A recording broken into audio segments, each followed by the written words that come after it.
Why, hello there, everyone. My name is Soulkeeper, and welcome to welcome to this live stream. Today we're going to be talking about the new Page Punchers.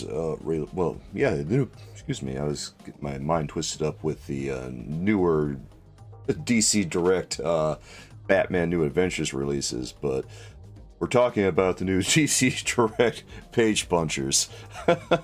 That just came up for pre-order, and I made a video about these pretty recently, guys. And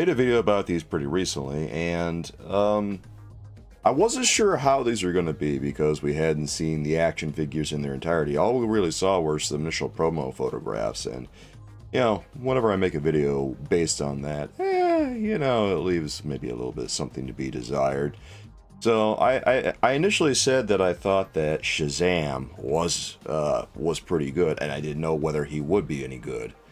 Hello, Moonjed, what's going on? It's good to see you, dude, and I hope that life's treating you good today, or at least better than it was yesterday. I made a video about these pretty recently, and, it looks like Shazam still has turned out to be a pretty decent action figure overall, looking at this one on the Lazy Susan. Now that I see its in entirety, I mean, yeah, this is a really fantastic looking action figure. The sculpting looks like it's on point, and it looks very much like a classic Shazam that I think a lot of comic book fans are probably going to be beating down the door to get, along with, a host of other classic things that McFarlane's been releasing over, the past couple of years, probably. Hello, Chastity, how are you? Hope that you're good today. McFarlane Toys has really been focusing on making classic DC Comics characters over the past couple of years. I think because initially they were making a lot of new, they were making characters based on a lot of new storylines. Oh, your awesome laundry day. Oh, that's exciting. Well, I hope that your laundry gets very clean today. I hope you're able to get it. I hope you're able to get it especially fresh and soft too. Yeah, don't forget the softness. This Shazam action figure, it looks like it's going to be based on this, you're doing better. I'm glad you're doing better. This Shazam action figure looks like it's going to be based on the, excuse me. Looks like it's going to be based on the Dawn of DC comic book that's included with it. Here, let me see if I can zoom on this. Each of these page punchers now looks like they're going to be including a comic book that, illustrates the basis for the character's design that they're using on the action figure, as opposed to creating an entirely new storyline where, they were doing that for a little while, where they were creating these entirely new storylines for these releases, and I was so confused why they were doing that, because it seems like it'd be, I don't know, the logistics would be a lot easier of just packing a comic book and basing the sculpt off of whatever existing comic book there is, like making a line of 4 different action figures. I don't know, seems like it'd be easier, but what do I know about anything, right? When the husband does it, it smells amazing. Oh, that's good. I'm happy for your husband. When you do it, it has no scent at all, probably. And that's not bad either, because at least it doesn't stink to high heaven, right? Cheers to that, my friends. Well, you're doing better, Moonjid. No, you keep it simple. I respect that. Nothing wrong with keeping it simple. Because when you keep it simple, it's hard to break it.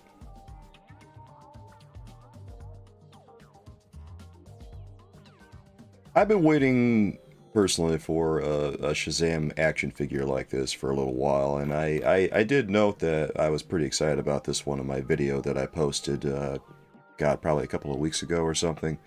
I posted a little while ago, but I think I'm still about the same amount of excited here, because now that we see that its entirety, this is pretty impressive. It's a very simple sculpt, and well, speaking of keeping it simple, right?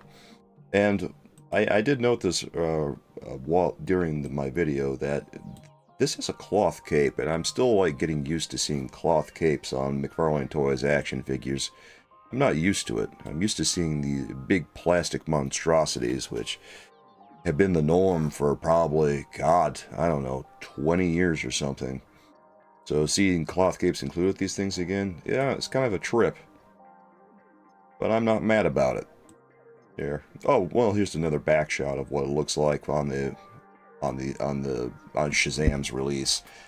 I guess this is what it looks like when we look at the back of the box now. God, I haven't gotten one of these clamshell packaging boxes for these DC page punchers quite yet. So I've never really seen what one of the clamshell packaging looks like up close on these things. I might have come across them at the store or something. I don't remember if I have. I feel like maybe I've come across them, but I haven't actively gone looking for McFarlane's page punchers in a little while. Well, regardless, it's a good look. It's a clean look. And plus it puts the comic book on full display in the package, so that seems like yeah, this is a nice decision. Oh, well, here's another back view of what Shazam looks like. This is, let's have a look at what this cape looks like in its entirety. Alright, it's a pretty simple design, I think. It's got some gold trim on white fabric. It doesn't need to be especially complicated. So it works for Shazam, I think.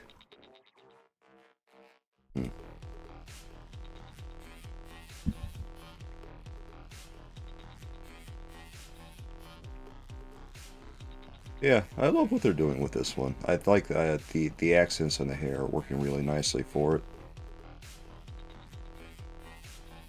I noticed that they're including a lot of these textural details on him, but meanwhile they're keeping the sculpt very, very simple. Like, you can see that his costume looks lived in a little bit.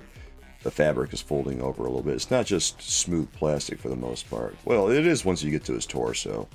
I guess they didn't want to work too hard on that. But the rest of him, yeah, you can really tell that his costume is being lived in a little bit.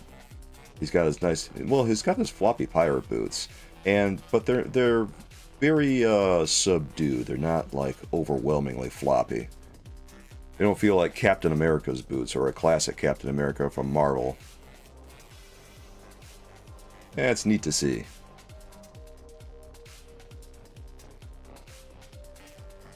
Another curious thing is that, well, this is based on the Dawn of DC Shazam comic book. A curious thing about this is that I keep saying the classic design, but I think a classic design for Shazam would have a mostly like yellow chest emblem, whereas this has apparently a white with gold outline on it. Indeed, Chastity.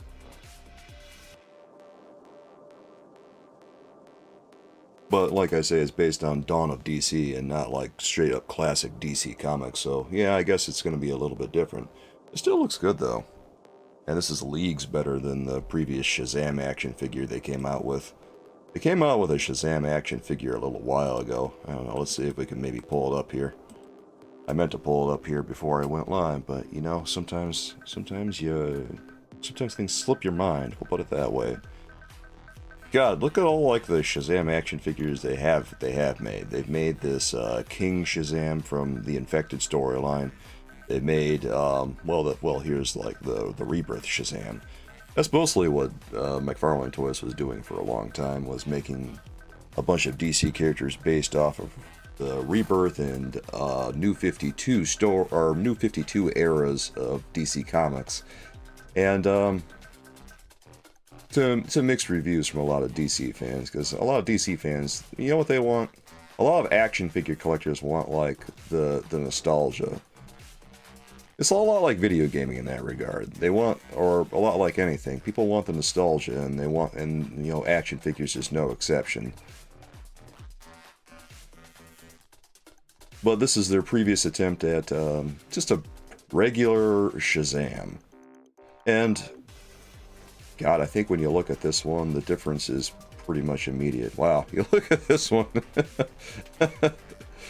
And God, things are a little rough looking here. I remember seeing this one available to buy a little while ago, and I hemmed and hawed over it, and well, looking at it now, I guess I'm glad I hemmed and hawed over it, because yikes, this is kind of a stark difference from what we're looking at here. Here, let's pull up like the accessory image right here and see what these two look like side by side. Oh, there it is. Okay, cool. Yeah, there we go. This is yeah, this one is a huge improvement, I think. It's just the proportions on it look better. Yeah, there we go. This versus this. Yeah, everything just looks so much cleaner because you can see on this guy, like his chest emblem is kind of just like, feels like it's falling off of him or something. Feels like it's just going to peel off at any moment. Whereas this, it's painted on there, but at least it looks like it's part of him. It doesn't look like it's going to just go flying off into the distance at, if the wind blows wrong.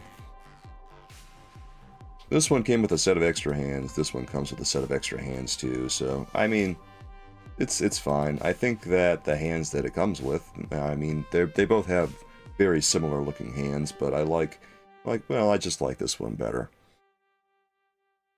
This one doesn't really have much in the way of accessories, though. He doesn't. I noticed that he comes with this little what do you call it? Like the tassel. Yeah, we'll call it a tassel. The tassel goes like, this is what he wears around his collar. I'm kind of surprised it's a separate piece. I don't know. I thought that it would be. Well, I guess it's like that because his cape is cloth, right? And I don't know how they would attach it unless they just, I don't know, sewed it in, maybe. Yeah, well, overall, I think that it's going to add up to a much cleaner look.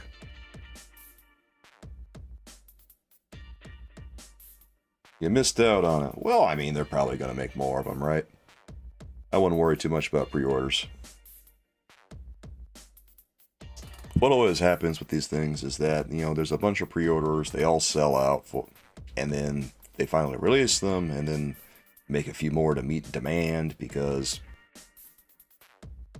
if they didn't, they'd have some pretty angry customers, and eventually demand gets fulfilled. This is effectively what happened for the 1989 Batman and Batmobile release, last year. That one was overwhelmingly sold out in terms of pre-orders, and then everyone was pretty mad about it because they sold out within like 5 minutes because bots and scalpers and everything like that, right? But then eventually McFarlane Toys decided, okay, we're going to release a bunch of these. So they released a ton of like the 1989 Batman and Batmobile things on Amazon, and everyone who wanted to get one was able to get one. I got one and reviewed it a little while ago. It wasn't bad, but that's a different story. Point is, they're going to make more of them. Now, I mean, if you wait like a few months, yeah, then if you wait for a few months after it's actually released, yeah, you're gonna miss out. But right now, yeah, I wouldn't worry too much about it. There's technically 3 Page Punchers releases. I don't know if I want to talk about Red Hood today. I don't know. Red Hood, if you guys are wondering what I'm talking about, here, let me show you. Let's move back here. God, Zachary Levi. You guys remember the Zachary Levi Shazam stuff? God, what a waste that turned out to be. They want to watch the Zachary Levi Shazam. I watched the first movie. I thought it was pretty decent, but then I watched I never watched the second movie. I heard it was awful. So I couldn't really see the point in investing my time into it if no one liked the movie.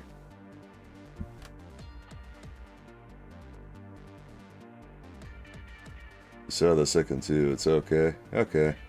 Yeah, Shazam was like a big deal, I thought, and I saw the movie and I said, I thought it was pretty good. I enjoyed it. But then the second came out, and then it was just kind of fizzled. And this is all happening during a period where DC movies are transitioning. First one was good, the second one, God, I don't know what happened. Well, anyway, here's the third release, technically, from these new Page Punchers. This is such a weird release. I noted this earlier, that this is a 6-inch action figure, because this is a re-release of a DC Collectibles action figure, and those were 6-inch scale. McFarlane Toys has been If you look at the scale here, it says 6 inches. And what McFarlane Toys has been doing has been re-releasing DC Collectibles action figures, either repainted or just released entirely. And, the hell? I didn't want to do that. What are you trying to do to me here? I guess I accidentally clicked something. But Red Hood is one of those releases. And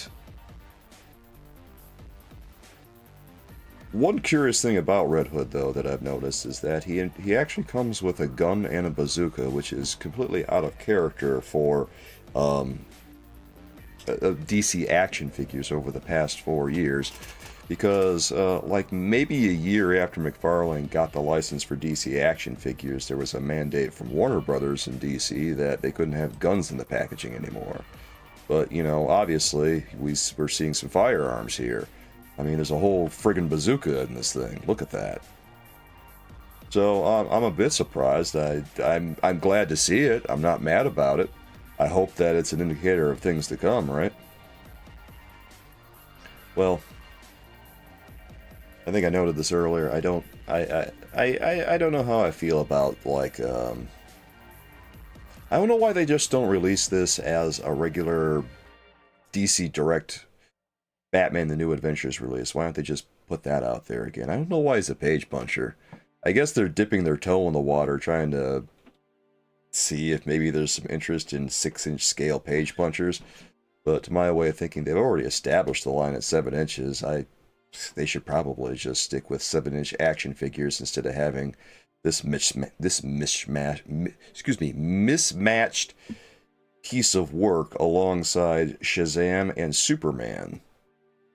And speaking of Superman, one of the newest page punchers we're looking at is Superman from Superman 78. And what this is a Superman that's based on Christopher Reeve's Superman. They did a comic book that was based on Christopher Reeve's Superman, but they imagined what would have happened if that storyline would have continued. And the villain of this is Brainiac, very obviously. I mean, you look at it, like, 3 guesses who that is, right? And then there's also this in the background. Yes, that's very, very much Brainiac. And what they're doing with this one is they're taking this original Christopher Reeve release. Here, let's see if we have it. Here's the original collector's edition Christopher Reeve release. And let's go ahead and zoom in on this one and see what it looks like. I remember seeing this one a little while ago and thinking to myself that, well, you know, the more I look at him, the more it tends to look like Christopher Reeve, I think. Here, let's zoom in even more. Yeah, I remember looking at this and feeling a little bit put off by what I was looking at, but, like, the more I look at him, the more I think, yeah, that actually does look like him. I have that feeling on a lot of McFarlane Toys, like, movie releases, where sometimes I'll look at an action figure and think to myself, I don't know about that likeness. But then I'll look at him more closely and realize, that's actually not bad. And that's how I feel about Christopher Reeve here. God, look at him a little bit more. Kind of wish I would have gotten this one, but hey. So the thing here is that this is a much, it's a much more low-key Superman, much more down-to-earth Superman. This one is a very thin-looking Superman because Christopher Reeve, even though he got a little bit more jacked for the role, I mean, at heart, his character is still very, well, his Superman is still a very, very thin Superman because he was a very, very thin man. But it doesn't look bad. And Superman 78 is naturally using the same body, same everything, because, you know, it just makes good sense. The difference here is that this one has a lot of cell shading on it. And when I talked about this in my video, I was pretty ambivalent about the cell shading. I will say, looking at it here, it doesn't look as bad as I thought it would initially. It looks a little bit better than it did in the picture that I saw. At least it does from this angle. I like what they're doing with the lines on his face and his neck and everything to kind of bring out some of these details, because I'm noticing that with a little bit of the blue highlight, I don't think we get that sort of thing on the collector's edition release as much. No, not really. There's some blue highlight going on in his hair. There's a lot of line work on his face and across his body here to bring out some of these details.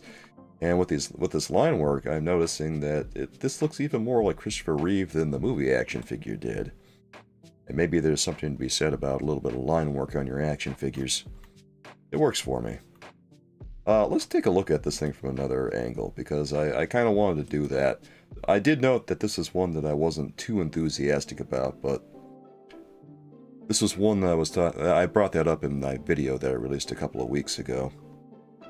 Let's look at this from another angle, I think, because we're already looking at it from one angle. Okay. Okay. Alright. Well, he comes with the exact same hands that the Christopher Reeve Collector's Edition Superman comes with. Let's take a look at that. This one comes with a flight base, though. Comes with 4 sets of extra hands. How many extra hands does this one come with? No, that's not the one. Same number of extra hands. Okay, good deal. 4 sets of extra hands, but no flight base on this one, it looks like. Instead, we will be getting a comic book. I mean, I guess we kind of all gathered that at this point, haven't we? Yeah, maybe a little bit. And here's the comic book that it comes with. Superman 78. Gene Hackman's Lex Luthor. Oh yeah, I was kind of, I never read this comic book, so I was kind of wondering if the Lois Lane looked like Margot Robbie or not. It'd be kind of a wet blanket if it didn't look like Margot Robbie, but yeah, that kind of looks like Margot Robbie. Alright, cool, cool. Yeah, that's fun. Yeah. Very nice.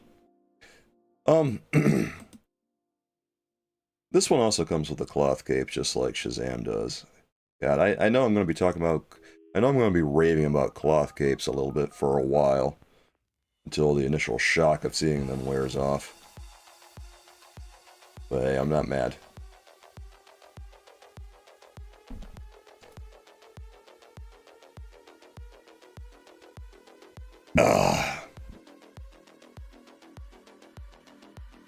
I think I'm gonna say that I probably like the shading on this one better than I did when I saw the promo photograph. Maybe the promo photograph just had his body twisted up a certain way.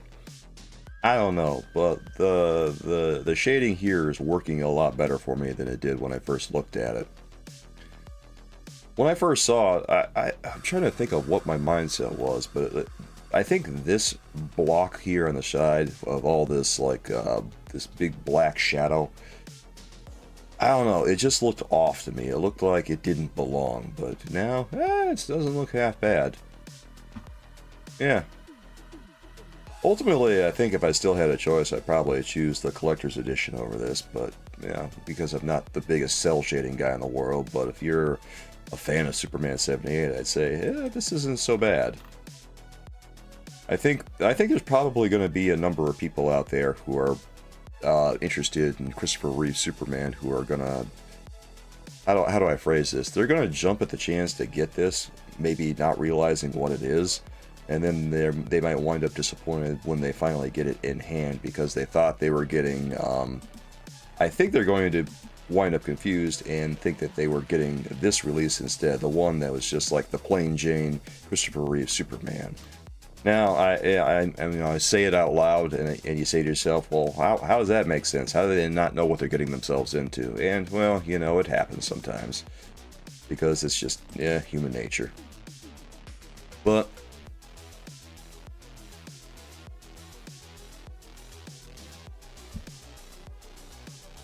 I suppose that's why you have to read carefully before you buy things.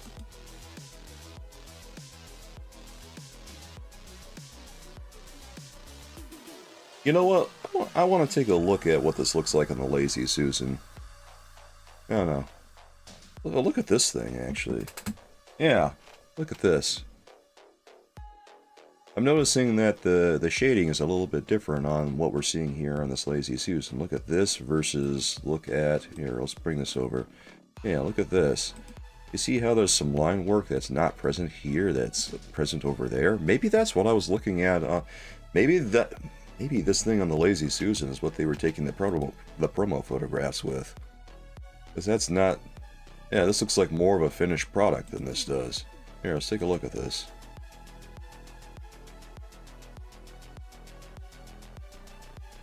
Yeah. Oh yeah, that looks... Yeah, this is an unfinished product. This is an unfinished product. Yeah, because I'm noticing the same like lack of shadow. Yeah, this is what on the left there. There's like this entire block of shadow that's missing, and that's what I was looking at in the photograph that they posted on Twitter. That's why I hated it. It's completely different.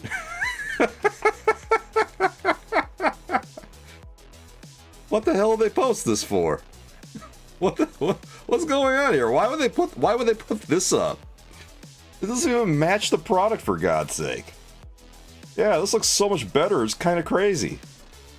Yeah, look how much a little bit of shading on the chest can do for it. There's like no shading on this thing. Yeah, look at that right there. Absolutely no shading on the chest. No, nothing. Go over here. Look at that. Line work over here, under the emblem, over here, like on the sides. Yeah, it's they finally added it. That's why it looks bright. Ah, hell. Well, I guess I'll go ahead and retract my statements. I guess my question here is now, well, which one is actually the final product? Is this the final product, or is this the final product? You know, the one on the Lazy Susan, because depending on which one is supposed to actually be the final product, McFarlane Toys, I would offer up a recommendation to buy it. I'm going to assume that this is probably the final product, which at that point I'd say, yeah, go for it. But just watch, I'm going to wind up eating my words and they'll wind up releasing this one. No, I have to believe that they won't do that. Please don't do that.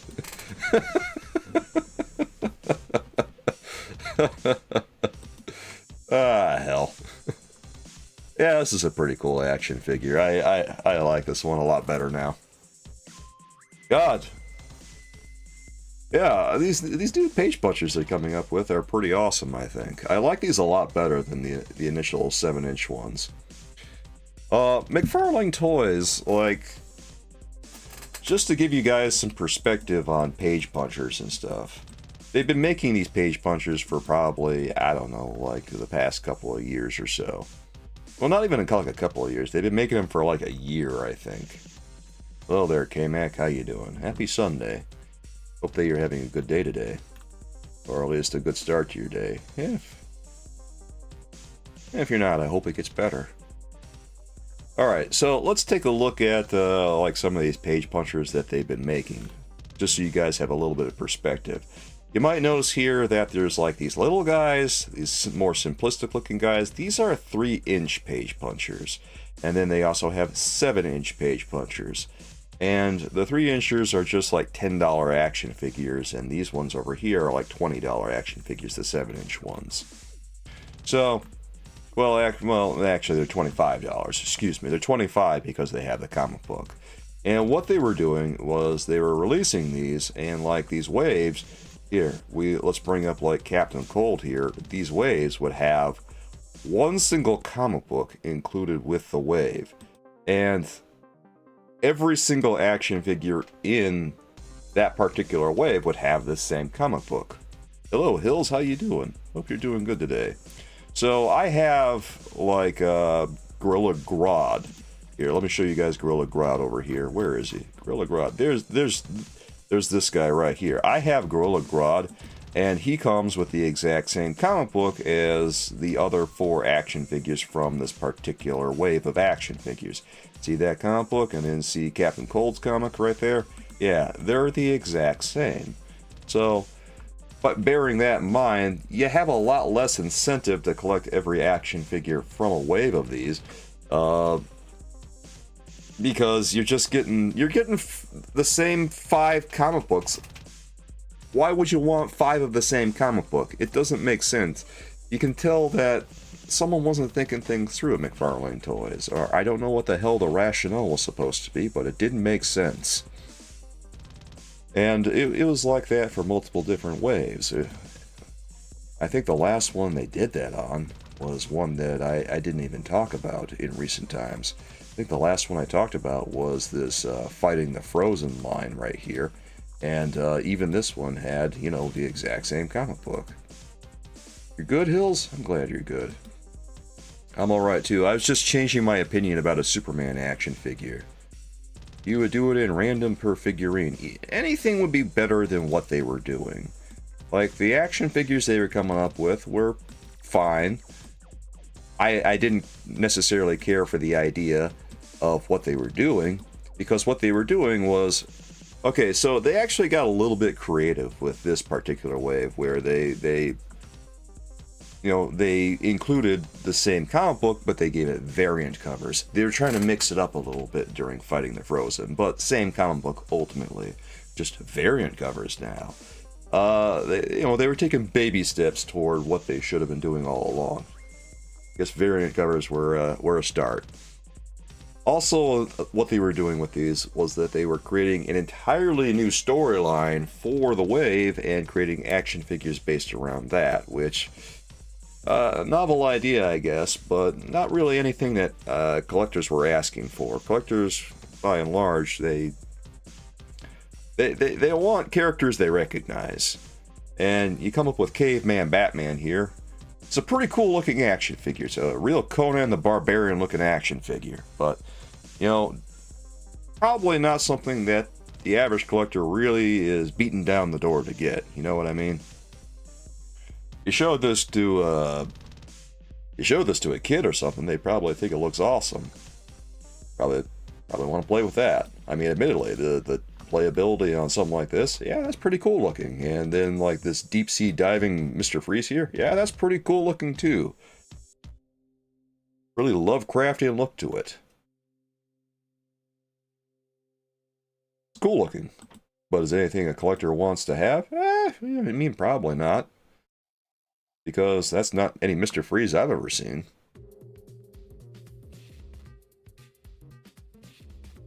I think that the last wave of these that they did the storyline stuff on is probably, yeah, it looks like it's this ghost.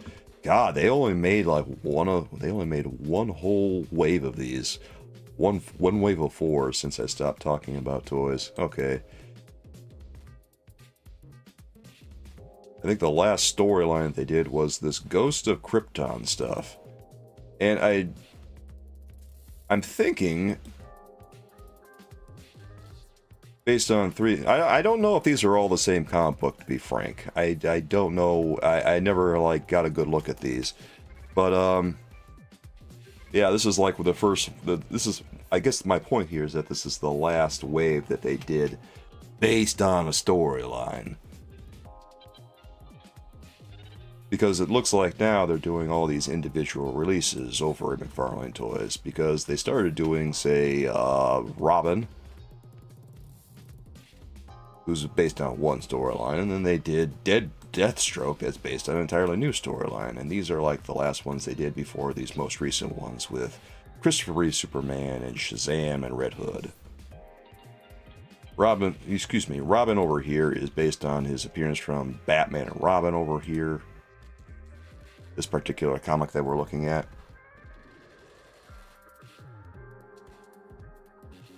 Which, curiously enough, it has Dick Grayson as Batman. But that's just an aside. So he's based on this look right here. And, cool look. And then Deathstroke is based on his Rebirth appearance here. I actually never got a Deathstroke action figure, and I always thought that the Deathstroke action figure that they released was pretty nice looking. I wish I would have gotten this one. Or, well, not necessarily even this one, just the one that they came out with. Oh yeah, these are pretty nice looking action figures. Like, these are really well done. I think that the quality of McFarlane Toys action figures on the page puncher front has gotten a little bit more desirable since they started doing this, because now they're starting to do what they did with 3 inches, but they're doing it with 7 inches, and I find that a lot more appealing. Like, they had novel ideas for what they wanted to do, but I have to admit that this is way more desirable than what they were coming up with. Like, Caveman Batman was fun, but it was still one where I was hemming and hawing going, it's cool, but I don't know. You know what I'm talking about, guys, where you look at something and say to yourself, this looks cool, but I don't know if I have to have it. It looks cool, but I don't know what I'm going to do with this. That's the kind of vibes that I got. Whereas you give me a more classic looking, not even classic looking, just a fairly normal looking Deathstroke, I say to myself, okay, I think I know what I could do with this guy. I can have him pound down the Teen Titans. All right, let's do it. Or, something to that effect. Taking the Teen Titans to Pound Town. Yeah, that's like Deathstroke's favorite. By the way, somehow in recent times, Deathstroke has been closely associated with Batman. I don't know why, because he's mostly a Teen Titans villain. How he's come to be so associated with Batman now is a mystery to me. I don't know. The revisionism is weird. Let me show you guys what they've been doing with page punchers for quite a while now. This is like the most recent 3-inch page puncher that I've seen, and I don't even know that they're really doing the 3-inch page punchers that much anymore. Yeah, like the Suicide Squad had stuff. Yeah, I don't know what's going on there. There's a lot of weirdness with I guess there's nothing wrong with expanding the horizons of the characters. It's just traditionally characters have their own set of heroes and villains, and sometimes there's a little bit of crossover. So is it that crazy that Deathstroke fights Batman? No, but for him to be closely associated with Batman, it's weird. Yeah, I know it's the Arkham games. It's just like, why is that like the benchmark after decades of him fighting Teen Titans? I guess is my point.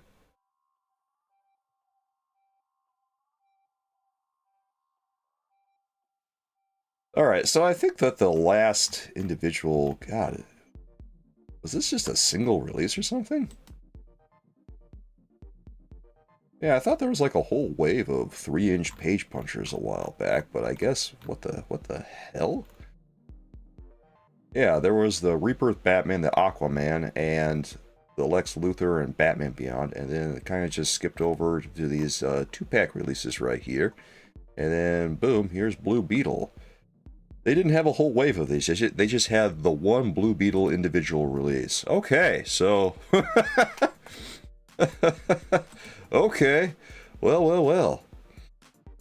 I guess they're more or less done with these single 3-inch page puncher releases, because they haven't done these in quite a long time. And if they're not officially done with them, then it looks like they're unofficially done with them.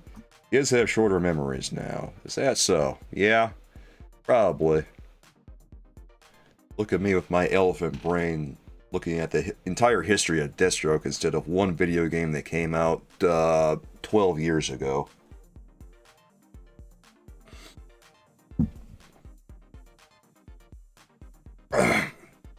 One video game that came out 12 years ago and one that came out 9 years ago.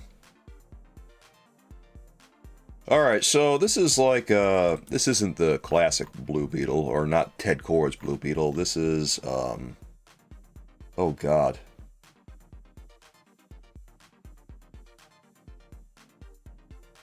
God, the name of the current Blue Beetle is escaping me right now, but it's not Ted Kord. Oh god, it's more based on like oh god. I'll probably think of it after the fact, but anyway, this is a more modern Blue Beetle that we're looking at, probably because that the Blue Beetle movie had come out at the time, and this is for just as a little bit of a scale reference, this is how tiny the action figure is. Remember, it is 3 inches high, right? And it came packaged against this comic book. This is what Page Punchers looked like for like an entire year. And I have the first wave of these. The first wave of these were down here. I never got like that far into collecting the Page Punchers 3-inch stuff, but I got the first wave. I got Batman, Superman, The Flash, and Black Adam. It's so weird that they were trying to make Black Adam a thing for like a while, by the way.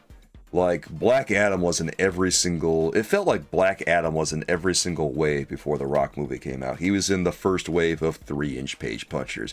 He was in the first wave of 7-inch Page Punchers. They released they had Black Adam in the Endless Winter wave of DC Multiverse action figures. And then they had the Rock's Black Adam action figures, an entire wave of those. And like, they were trying so hard to make Black Adam a thing, and so now Black Adam disproportionately has more action figures than a lot of different DC characters. and the funny thing is I have like all of them. Why do I have them all? I'm realizing now that I have the I have the 3-inch Page Puncher Black Adam. I got the Rock Black Adam. I got this Black Adam. I got like the Endless Winter Black Adam. Ah, jeez. I got a lot of Black Adam without even realizing it. How they sucker me into buying so much Black Adam, brother? Ah, balls. You know what? I'm just going to review these and try to recoup the tears that I'm shedding on the inside. Yeah. The Rock's ego ruined that movie. Yeah, kind of. A little bit. Remember when we thought that I remember that we thought that The Rock's Black Adam was going to be like the next big thing. And boy, that didn't turn out to be the case at all, did it? Ah, hell. Oh, man. Did anyone see that Black Adam movie? What did you guys think of that movie?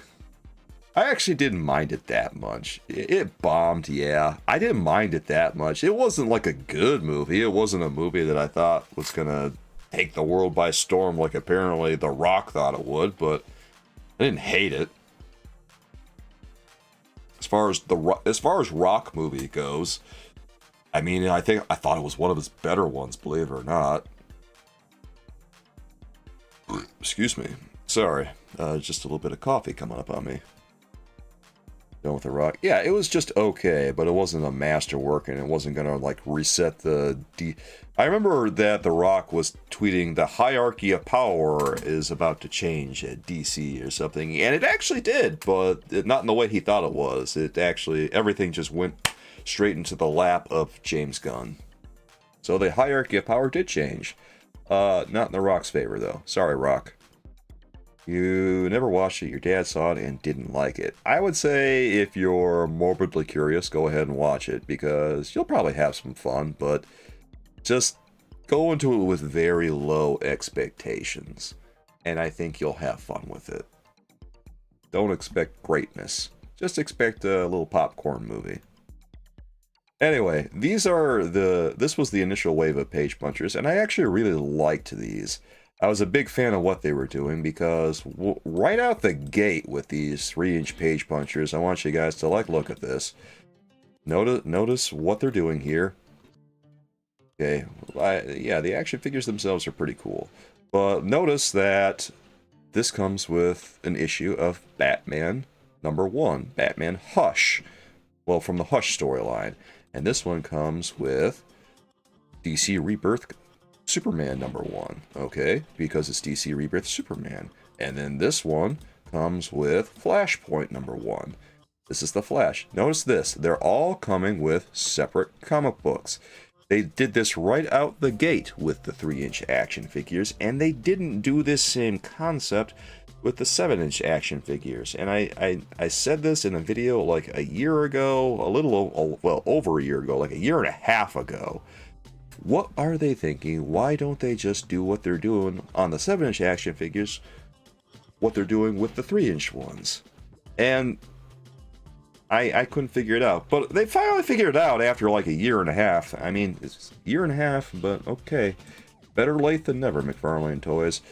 Well, as I say, I really like these. I think I might like review these really, really soon because I'm a big fan of these, even though I think collectors probably aren't as fond of them as I am. I don't know, just something about having a little 3-inch action figure I find very, very... I find it very fun. I like them.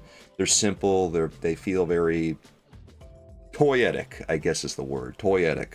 They feel fun to play with. I don't feel like I'm worrying about articulation and stuff because they only have like 5 points of articulation, right? You really hope Jason Momoa gets to make a full Lobo movie. I hope he does too, because like, of all the people to play Lobo, I think that Jason Momoa is the guy, right? Like, who else is going to play Lobo? I can't think of another guy who's got the vibe. I look at Jason Momoa and I say to myself, that's a Lobo. He's got the build. He's got the attitude. He even got the friggin' hair. That's Lobo. Like, I see way more Lobo in him than I do Aquaman. He was okay as Aquaman, but he'd be an even better Lobo. Yeah. I imagine the AI clip probably looked really great because it doesn't have to work that hard to make it work. Like, you superimpose a little bit of makeup over him. Yeah, that's Lobo, dude. Movie wasn't bad. It's a superhero movie. I mean, superhero movies are still movies, and movies still have, you know, qualities that make them either good or bad. Storytelling is storytelling, unfortunately, so even if it's a super movie, it can still be shit.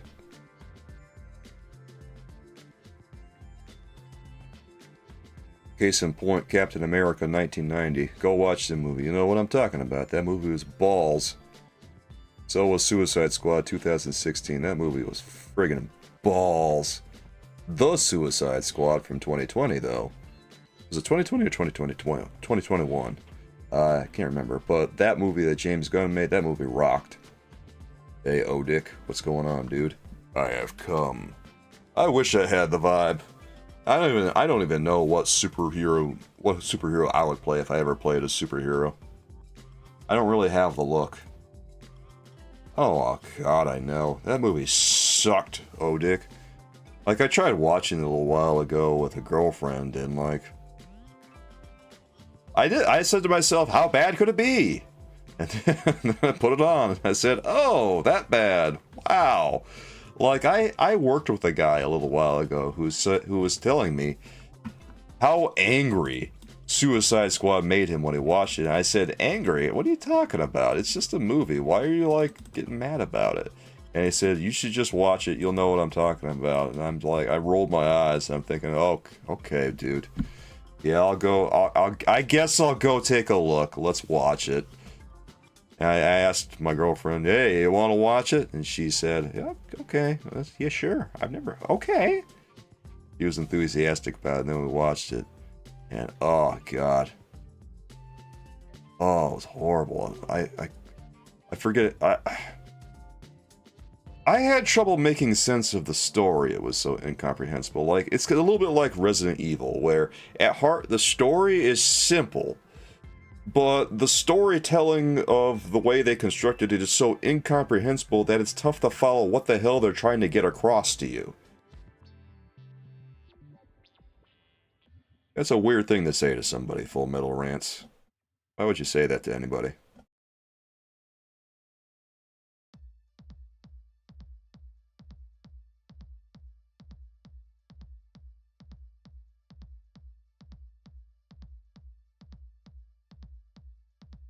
As I was saying, the comic books from Superman 78 and Shazam, Dawn of DC, I like what they're doing to this. I like what they did with Deathstroke and Robin too. John Cena's Peacemaker is... I don't really care. Sorry.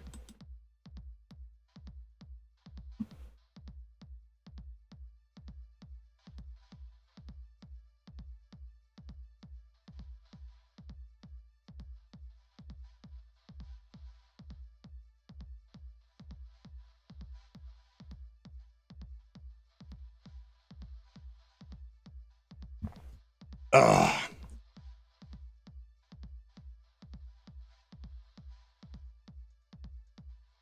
yeah, train of thought. Ah, yes, the 3-inch ones. They haven't really done a lot of 3-inch stuff over the past year. It looks like they've done like a handful of things. They've been focusing more on Spawn and G.I. Joe and a lot of Hasbro properties. It looks like they've been doing a lot with Transformers and G.I. Joe and Spawn and stuff, and even Stranger Things. But DC is kind of taking a little bit of a backseat. Looks like the last 3-inch page puncher stuff that they released, they seem to be focusing more on 2-packs than they used to be. And I'm not necessarily mad about that. I just wish that we would see maybe a little bit more DC stuff going forward. The last 2-pack of these 3-inch page punchers they did apparently was this Dark Knight Returns Batman and Joker combination, where they have a battle damaged Batman, and this one was like a... They actually previously released this one from Dark Knight Returns Batman and Mutant Leader release. And this one is a repaint of that, because you can tell they have little splotches of flesh tone paint on here. They have, like, look at that, that's very obviously not sculpting work, that's just paint that they kind of tacked on there. And they put it on there because at this point Batman's getting a little bit battle damaged while he's battling it out with the Joker and stuff. Like, yeah, you can kind of see the costume through the paint on this. It's a little bit of an egregious repaint, but yeah, no one's really surprised that they're doing repaints here. I think the real star of that 2-pack would probably be the Joker. You picked up a Transformers Joe Triple T. It's a masterpiece. Congrats. Almost $100. Okay, we're talking about page punchers, but good on you. Hey Tandy, how's it going?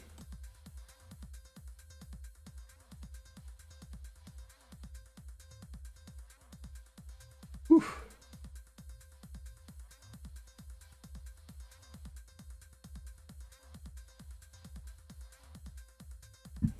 What's going on, Tandy? I'm glad to see you. It's, well, weird not hearing you call me Trophy Wife, though. Well, you want me to call you Tandy anyway. So I guess it's all working out.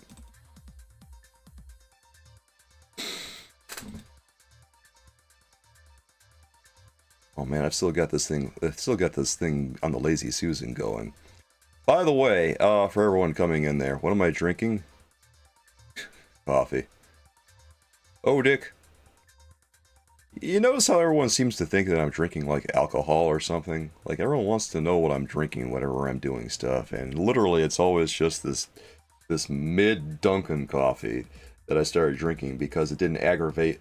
I have a condition called geographic tongue, right? And what it is, as my dentist describes to me, is that he says that it's like an allergic reaction to certain types of foods and stuff, or at least it can be. It can also be a reaction to heat. But I've noticed that the acidity of coffee will affect it accordingly. Like if it's a really acidic coffee, whew, boy, it'll do a number on me. Yeah, so I tend to drink a little bit more of a milder coffee. But the Dunkin' coffee doesn't taste particularly good. So I need to get myself a coffee that tastes good but is maybe a little bit more mild. And I'm thinking of switching to a more mild blend of like Javalia or something. Remember, with great power comes great responsibility. D-Mike, thanks for that membership. I really appreciate it. Let's go, guys. Yeah! Ooh, one of us. Get jacked, guys. Get juicy. Yeah. Thank you so much, G-Mike. I appreciate that. And welcome aboard, dude. Hope that you're doing good, G-Mike. Boy, doing that flex at like this time of day feels weird. Mostly because my body is still waking up a little bit. Yeah, it is kind of crazy, Tandy. People, the dentist was really concerned about it, but now that we know it's just geographic tongue, it's lot less concerning because it's completely benign. It's just weird. You want to know the type or brand of coffee? Oh, Dick, it's literally just Dunkin' regular blend. That's all it is. If you go to the store and get it, they got it for days, and it's very bland. But if you have my condition, you can learn to tolerate it. Lynn, I see that one of us. That's good, one of us, baby. It's a K-cup, but okay. Appreciate it, Full Metal. Yeah. Can't really control the coffee grounds. Although, I could make my own coffee. That takes too much work.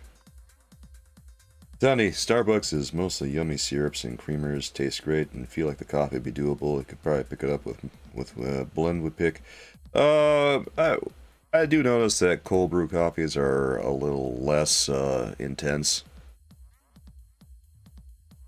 They don't cause me to break out or anything like that, so that is definitely something to consider. I think that hot coffees are both the heat and the acidity tend to. The way that it's brewed, I think, brings it out a little bit more. You know what I mean? I can buy McCafe. I've had McCafe. I did a coffee review of McCafe a little while ago, I think. I think McCafe's coffee has gotten better since I last tasted it, though. Like, I remember the coffee being a little bit... But I've noticed that McDonald's coffee, the last time I went there, it was really good. It was unusually good. I remember McCafe coffee being a lot blander. I don't know what the secret sauce for McDonald's is, but their coffee got really good. They probably screwed over Tim Hortons or something.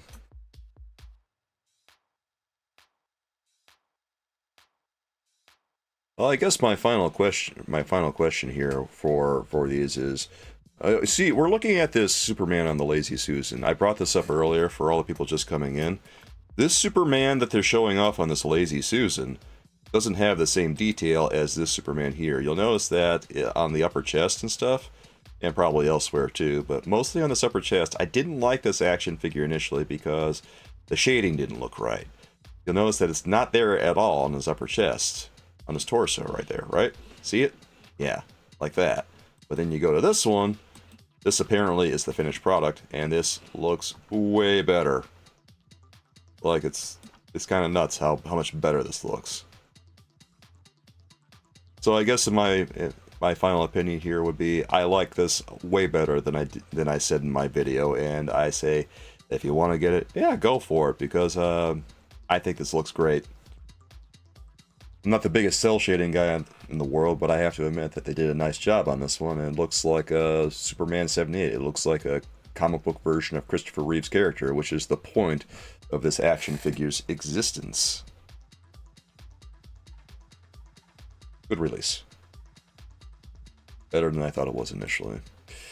With how you love mint chocolate chip, you need to try a Starbucks Peppermint Mocha Frappe. You know what? I had a frappe a little while ago, but I had a frappuccino. God, it's been a while since I've been to Starbucks. Here's the thing, like, my hours are very odd, so it's kind of hard to go to coffee places generally unless they're like 24 hours. My hours are just so wacky that I can never get to a Starbucks or any other place that operates normally. I have to go to like these places that operate 24/7 to kind of accommodate me. And there's very few of those. So I mostly take what I can get with coffee.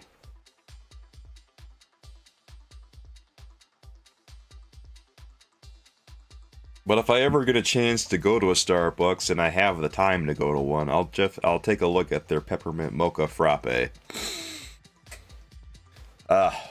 Sometimes I just get so busy that it's kind of hard to. Like, there's a number of different places I'd really like to go, and I just never get around to it because, hey, I'm working. Hey, okay, wow. Oh, look how the time has passed, and it's too late. Frappe is just short for Frappuccino. Okay. You absolutely be made at home, too. You just need chocolate and mint syrups. Oh, okay. Well, I never thought about making one, but why not?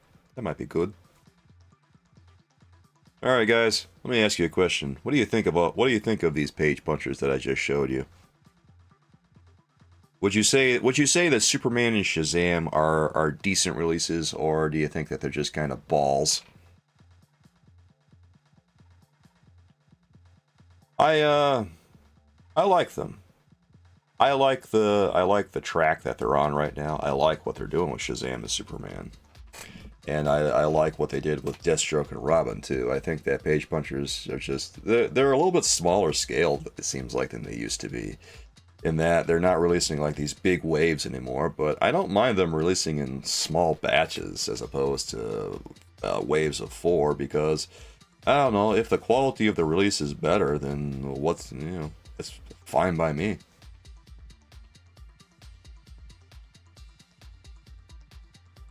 It's better than just having a bunch of random releases that don't really make any waves or move the needle any. Like Caveman Batman, okay. Fireproof Captain Cold, okay. It's just nice to have some more familiar characters, I guess, than these things that they're pulling out of, that they were seemingly pulling out of thin air, that looked like they belonged more in a Halo video game than a DC comic. At home coffee can be made anytime. That's very true. And I do, in fact, make my coffee anytime. I do remember streaming on TikTok, and people were like asking me what I was drinking constantly, even though I was just drinking coffee. And I remember saying to them, I'm just drinking coffee, dude. They were like asking me if I had whiskey or something in the cup. And I'm like, what the hell? Why would I have whiskey in my cup? Why is that the first place you go to? It's just coffee.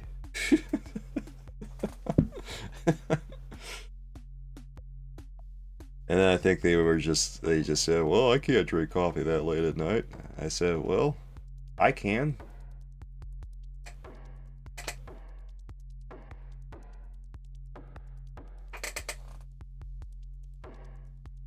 It kind of does, doesn't it? I see a lot of that, Tandy, where it feels like they're projecting themselves. And I see a lot of like crazy comments from people where it's very obvious they're projecting their faults or their behavior onto me, and I'm like just looking around going, what the hell, brother? Are you okay?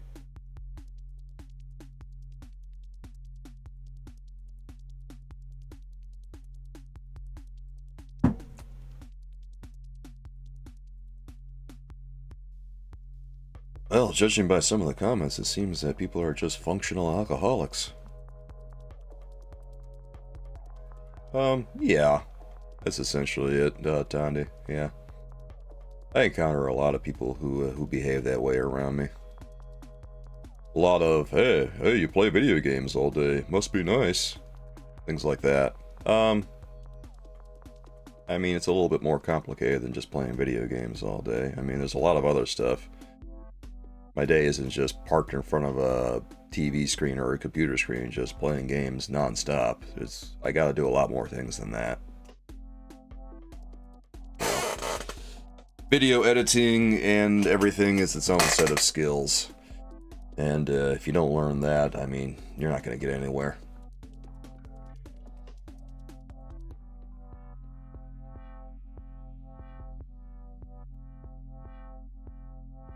G-Mike says, I like the direction companies are taking with the shading of action figures. It makes it pop more.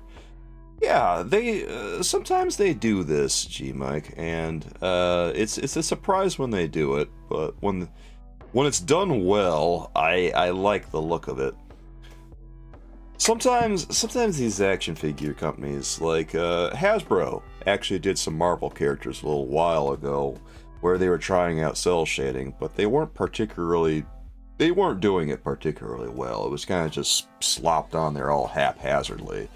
And, but this, it looks like it's got a little bit more finish to it than... This looks like it has a little bit more finish to it than some of the other stuff that I've seen that has cell shading done. Like, it's just a roll of the dice whether or not it looks good. You can't overdo it, right? And this is getting to the point where it's getting to be a lot, but I think it still works. And I find myself surprised saying that because I really don't feel strongly about cell shading, but it works for me. Shazam is, let me pull him up right here. This is effectively what Shazam looks like. This is based on his Dawn of DC look. And I remember telling everyone that, yeah, this looks like a pretty good overall Shazam. It's got a nice classic look to him that I think a lot of DC fans are going to be excited about if they're not excited about already. If they're not excited, well, I don't know what more it's going to take to excite them, right? Because, I mean, that's the guy right there. That's him. Boom. Shazam, baby.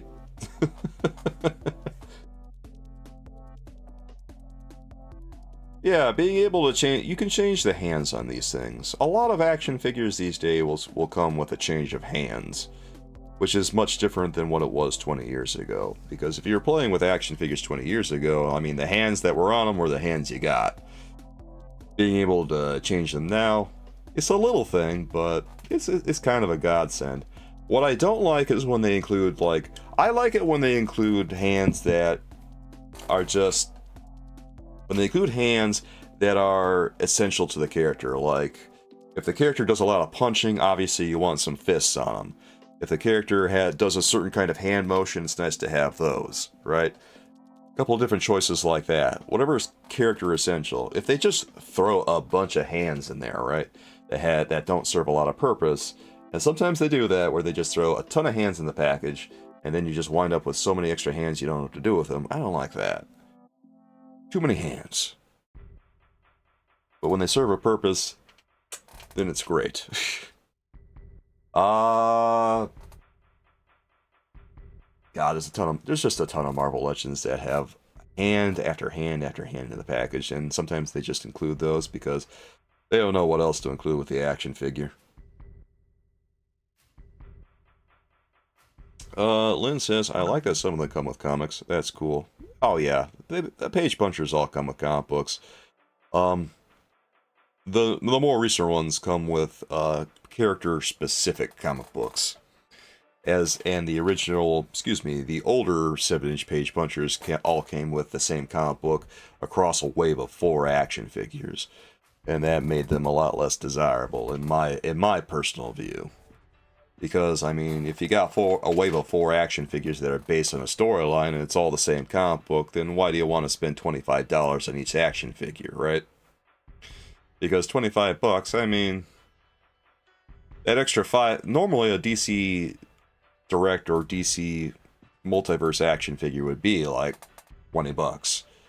That extra $5 is going toward a comic book you already have again and again and again, so... Yeah. And that's just it, Tony. Yeah.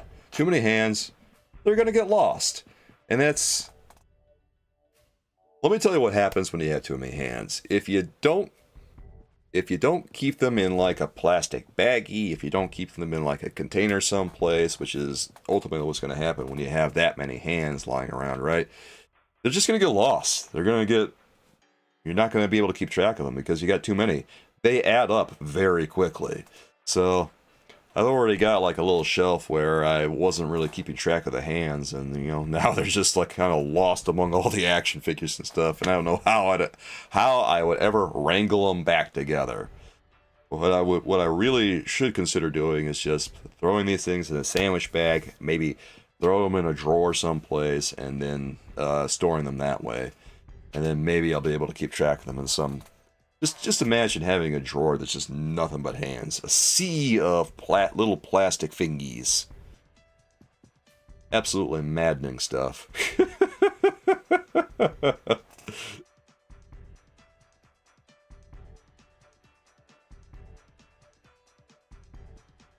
I took a poll recently.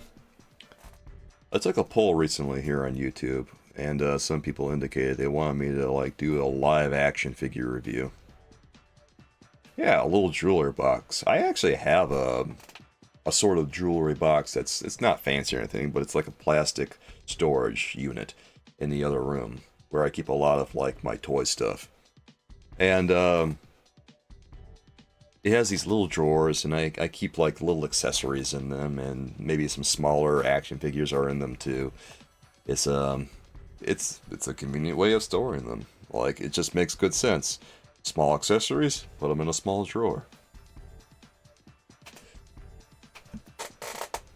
I thought about doing, well, some people indicated that they want to see a live action figure review. I'm just thinking to myself the logistics of doing it.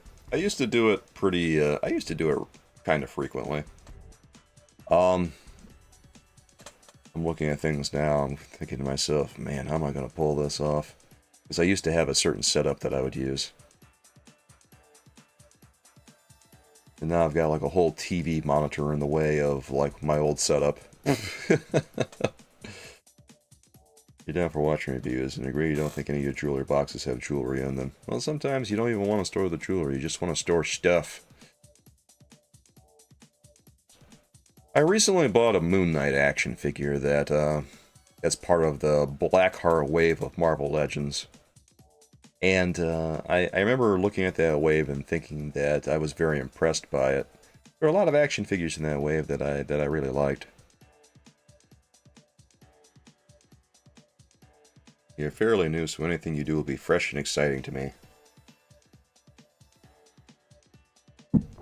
Well, I was reviewing action figures on here previous to all my activities on TikTok. I literally just started talking about action figures again, so it's I feel like I'm learning the ropes all over again, if you know what I mean, because I've been so busy with TikTok over the past year that I've kind of lost track of all like the toy stuff.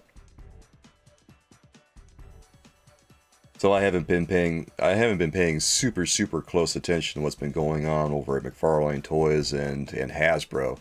So then I came back and saw that the action figures have cloth capes now and individual comic books, and like my mind was just reeling for a little bit, like whoa,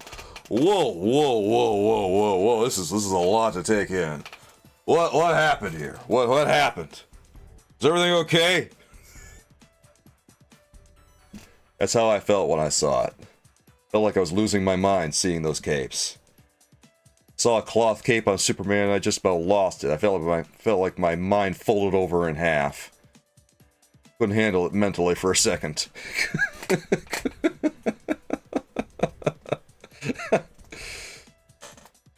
My son would love toy content. He already watches me play games with me when he's home. Oh, well, I hope your son doesn't mind me. Boy, I hope your son doesn't repeat some of the things I say when I play those games. I say some pretty PG-13 things, we'll say.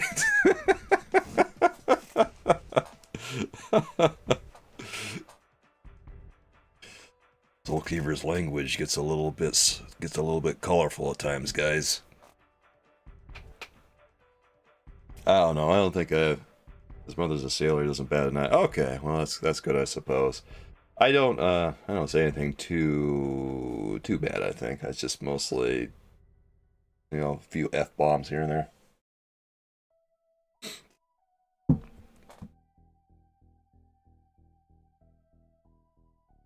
Well, anyway, my friends, I suppose that's my final opinions on this new wave of page punchers until they're actually released. These come out, I believe, at the beginning. Yeah, these come out like the beginning of next year. So they're coming out like the end of January, it looks like. I think the release date was supposed to be the 25th. But, you know, sometimes they ship a little bit sooner than that, so we'll see. Sometimes they ship later too, but so far it's looking like the end of January on these. So in case you're interested in any of them, yeah, that's, you know, they come out really fast. McFarlane Toys stuff always comes out. Whenever they reveal McFarlane Toys stuff, it's always very close to release date. So if you're going to talk about these, well, we have to talk about them pretty quickly because they're going to come out in like a month. As opposed to Marvel Legends, where, you know, the release date isn't for a while. I think Marvel Legends has gotten a little bit better about releasing things sooner after they announce it. But still, McFarlane Toys is king on that. You better talk about it fast if you're going to talk about it, because it's coming out real fast, buddy boy. He hears 10 of those from you before noon. He knows to watch his mouth in school and public. Yeah, you gotta behave yourself in school. They don't like it when you drop the language there. Yeah, they get really upset if you swear at school. Do they ever? Of course, that didn't stop a handful of my teachers. The bad stuff is on Twitch. Oh God, I know. Oh boy. I need to get back on Twitch pretty soon. I've been kind of racking my brain asking myself what I'm going to do on Twitch in the near future, because, I don't know. Might have to focus more on the retro stuff, because the retro stuff's been doing well on TikTok. At least that's what's on my mind right now. It's funny, like, I was playing some newer stuff on TikTok for a while, and it seemed like it was doing better than the retro stuff, and now the retro stuff is popular again. You know what? You just gotta... Sometimes you just gotta go where the wind takes you.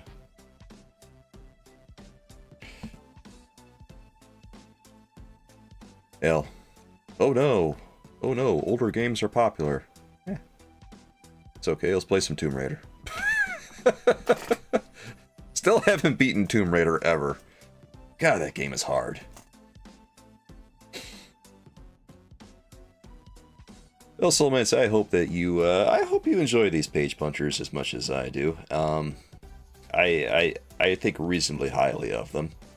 Aside from Red Hood, I don't feel strong about Red Hood, but Superman 78 and Shazam, I think, are both pretty decent. If I had to pick one of these to review, God.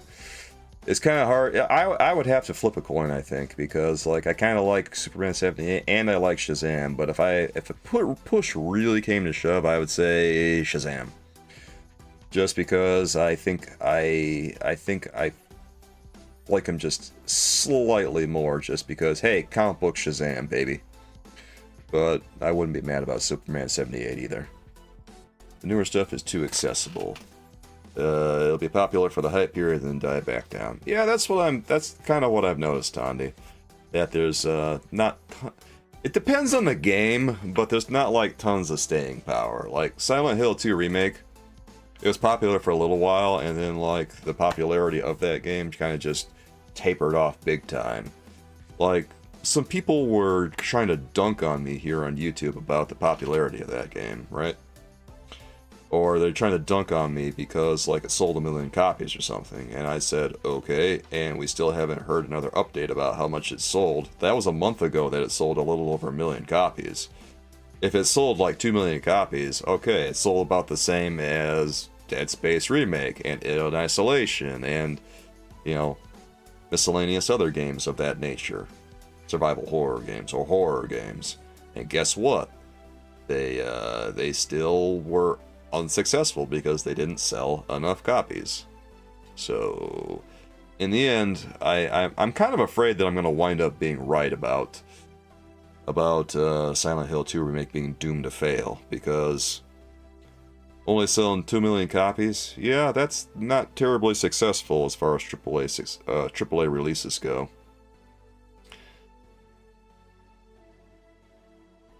Yeah, the initial die-hard fan influx, that's all that it really showed to me. It's been a month we haven't heard an update, which makes me think I don't think the game has sold significantly more than the initial reports.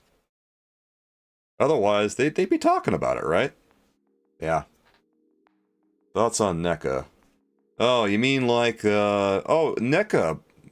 They've been sending out these threatening emails to people, dude.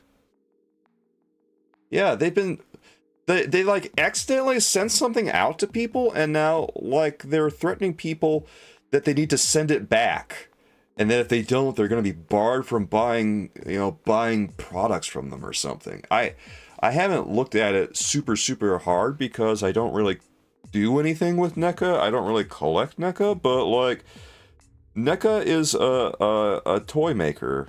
They make action figures, Tandy. They make a lot of different, like, movie and TV show action figures. They, like, focus on smaller IPs. But they also make some Teenage Mutant Ninja Turtle stuff, which that's a fairly large IP, honestly. But they make a lot of stuff that other people, like, don't make. Like, they'll make a RoboCop toy, or they'll make a one-off comic book toy action figure or something in a certain scale, or whatever the case. But yeah, they sent out some product mistakenly, and a bunch of people received it, and then, like, they're threatening these people to send it back, or they'll be barred from buying products from them in the future. I don't know if I'm getting the details on that 100% right, but that's, like, the gist of what I gathered from these messages I'm seeing on Twitter and miscellaneous social media right now. And I'm just looking at this going, you guys are really threatening your customers? Wow, this is a lousy look. I don't know about this, guys. Like, yeah, at that point, you probably just got to cut the loss, because you screwed up bad. Like, you're driving the onus on your customers to send the merchandise back. Like, I don't know, man. I'm not sure that's going to work. I'm not sure people are going to do that. This is why you got to be careful before you send things out. I guess you could say I just don't think that highly about NECA. And to be fair, I don't even really think about them at all, hardly, but I saw that, and I kind of rolled my eyes when I saw it. Forgot all about that business. Yeah, R.I.P. NECA. Maybe I'll keep an eye on that one, because I'm kind of curious about it. I want to see how that one plays out. Alright, soulmates. Those are my thoughts about Shazam and Superman 78. Don't really feel all that strongly about Red Hood still, but I really like Shazam and Superman 78, and those are also some thoughts about, like, other stuff. Obviously, how it is with the Just Chatting stream. Eventually, we talk about some other things too. Oh, almost definitely. Easy lemon squeezy. Like that. Easy lemon queasy. I don't know, Tondi. Maybe. Like I said, I have to keep an eye on it, but they're certainly not endearing themselves to collectors. Like, a lot of these collectors are looking at the situation and kind of just saying, wow, not so sure about buying from these guys now. Because no one wants to be threatened. I don't want to buy any NECA stuff now, just... God, what if they threaten me too now? No, I'm good. Corporations will continue to suck. They're not even like that large of a corporation. Like, God, they're relatively small compared to someone like Mattel or Hasbro or even McFarlane Toys. I'm just, like I say, I'm shocked they're behaving like that. If not officially, whoever made that shipment will never be allowed to work in the toy industry again. Yeah, the person's probably going to lose their job. It's a pretty big oversight. Well, guys, I hope you enjoyed talking about all these, and I hope that you had fun during this little live stream that we did today. I'll be back next weekend to talk about some more stuff, and I hope to see you again then, guys.